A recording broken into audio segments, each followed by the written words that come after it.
जातात, निवडणुका हरतात, निवडणुका जिंकतात.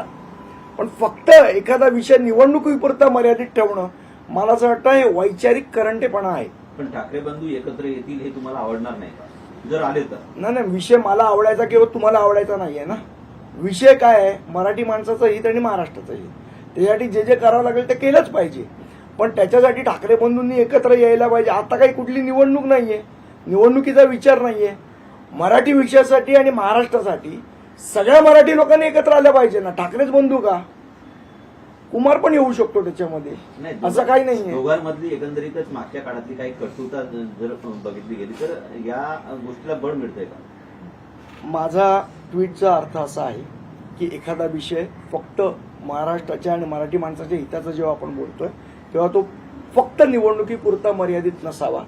निवडणुका येतील तेव्हा त्या विषयावर काय ते नेते मंडळी निर्णय घेतील. पण मराठी माणसाच्या हिताचे जे विषय आहेत, महाराष्ट्राच्या हिताचे विषय आहेत, त्याच्यावर आपण पहिले विचार करायला पाहिजे ना. आज हिंदी भाषेची सक्ती महाराष्ट्रावर लादली जाते, मुलांवर लादली जाते. त्याच्यावर पहिले एकत्र येऊन आवाज उठवायला पाहिजे, मग बाकीचे विषय नंतर.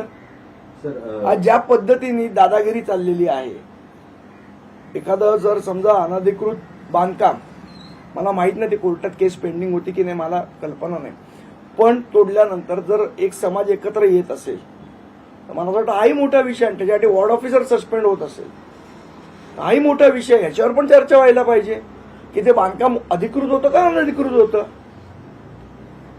सर, एकूण आपण जर बघितलं राज ठाकरेंनी देखील सर्व म्हणजे व्यापक विचार दाखवत सर्वांनी एकत्र यायला पाहिजे असं सांगितलं, म्हणजे इन्क्लुडिंग शिवसेना उभाटा. उद्धव ठाकरेंनी म्हणजे मतभेद शुल्लक आहे, जसं राज ठाकरेंनी म्हटलं, उद्धव ठाकरेंनी म्हटलं एका भाषणामध्ये की मतभेद सोडले. गेल्या अनेक दिवसांपासून फक्त अशा चर्चा, अनेक वर्षांपासून चर्चा होते, आउटकम्स. त्यांचं भाषण असं चालू, मी जे ऐकलं ते की महाराष्ट्र द्वेष्टी लोकांना तुम्ही भेटू नका, बोलू नका असंही म्हणाले ना ते.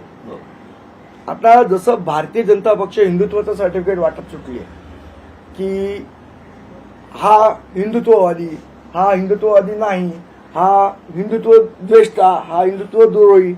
पहिली गोष्ट, भारतीय जनता पक्षाने असं सर्टिफिकेट वाटू नये ही आमची भूमिका. त्याचप्रमाणे हा महाराष्ट्रप्रेमी,